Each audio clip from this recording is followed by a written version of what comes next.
سزا دینی ہے۔ تو یہاں پر مالک یوم الدین یعنی اللہ قیامت کے دن کا مالک ہے۔ اب اللہ تعالی قیامت کے دن کا مالک ہے، سوال یہ ہوتا ہے اللہ قیامت کے دن کا مالک ہے تو یہ جو دنیا میں کیا اللہ تعالی ہمارا مالک نہیں ہے؟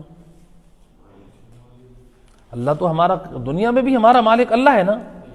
اللہ تعالیٰ نے یہ کیوں فرمایا کہ مالک یوم الدین، اللہ قیامت کے دن کا مالک ہے؟ سوال ہے کہ نہیں؟ اصل میں اللہ نے جو مال ہم سب کو دیا ہے، منصب دیا ہے، جائیدادیں دی ہیں، ہم اللہ کے دیے ہوئے عارضی مال کے مالک بن گئے اور ہم اس مال کے اوپر غرور کر کے ہم نے یہاں تک انسانوں میں سے کسی نے یہ کہہ دیا انا ربکم الاعلی، میں تمہارا رب ہوں۔ کہا تھا کہ نہیں کہا تھا؟ فرعون نے، نمرود نے، شداد نے، کتنے یعنی انسانوں میں سے، ہم میں سے تھے، انہوں نے اللہ ہونے کا، رب ہونے کا دعویٰ کیا، اپنے مال پر غرور کرتے ہوئے، اپنے منصب پر فخر کرتے ہوئے، اپنی جائیدادوں پر فخر کرتے ہوئے اپنے رب ہونے کا دعویٰ کر لیا، میں طاقتور ہوں، میں بہت کچھ ہوں۔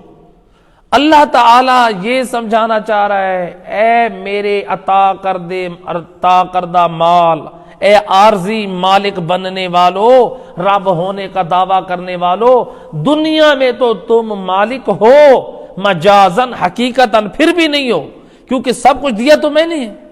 یاد رکھو قیامت کے میدان میں یہ سب کچھ تم سے چھن جائے گا، اس دن تمہیں عارضی مالک بھی نہیں بن پاؤ گے، تمام کائنات کا، میدان قیامت کا سردار اور مالک میں ہوں، اس وقت بادشاہ میں ہوں گا، میرا حکم چلے گا، میری سلطنت ہوگی، ہیں جی۔ اسی لیے وہ ہے نا دعائے کمیل کا جملہ، لا یمکن الفرار من حکومتک، اے میرا اللہ تیری حکومت سے فرار نہیں ہے جی۔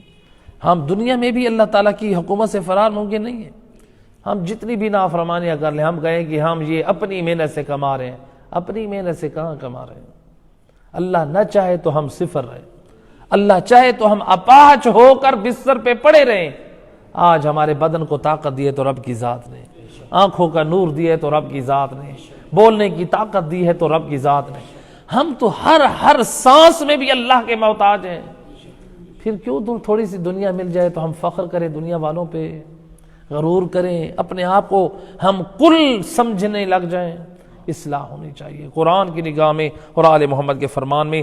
یہاں پر ایک اور غلط فہمی ڈالی جاتی ہے، بعض لوگ ممبروں پہ یہ پڑھتے ہیں کہ مالک یوم الدین، اس مالک یوم الدین سے مراد مالک میں جو قاف کی ضمیر ہے نا، مالک، تو کہتے ہیں یہ جو قاف ضمیر ہے یہ مؤنث کے لیے استعمال ہوتی ہے، تو یہ اس سے مراد بی بی فاطمہ زہرا ہے۔ اس سے مراد کون ہے؟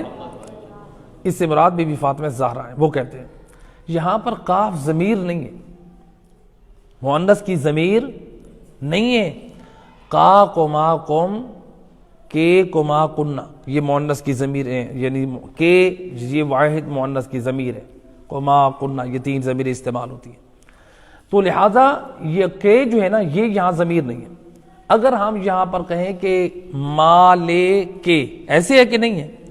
اگر ہم کہیں نا کہ ضمیر، بالفرض ہم کہتے ہیں اگر یہ ہے مؤنث کی ضمیر بی بی فاطمہ اس سے مراد ہے، تو پھر اگر ہم اس کے کو ہٹائیں تو پھر کیا بن جائے گا؟ مالے، مالے، ایسے کہ نہیں ہے؟ تو مال سے کیا مراد ہے؟ مال سے مراد ہے مال، مال و متال۔ کے کو ہٹا دیں تو پھر ترجمہ غلط ہو جائے گا، مال یوم الدین، قیامت کے دن کا مال، اور کے بی بی فاطمہ زہرا، بی بی فاطمہ زہرا قیامت کے دن کی مال و متال ہے۔ مالک قیامت کے دن کی مالک ہیں اللہ کی ذات، جب تک کاف نہیں لگائیں گے وہ مالک کا معنی، سردار کا معنی ادا نہیں ہوتا۔ بی بی فاطمہ زہرا کی عظمت و شان کا کوئی منکر نہیں ہے، ان کی مودت اور محبت کے بغیر تو ہمارا ایمان ناقص ہے، ان پر تو ہماری جانیں قربان۔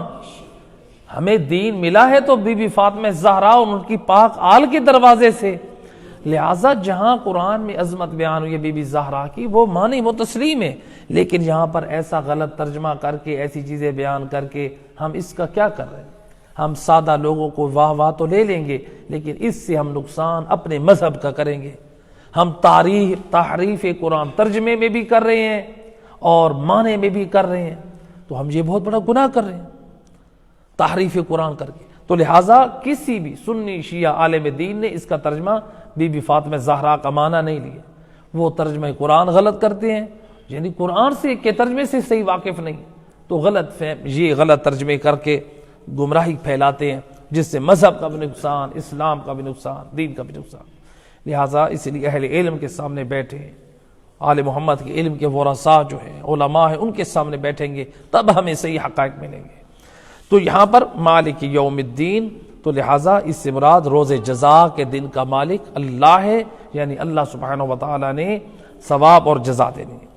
یہاں پر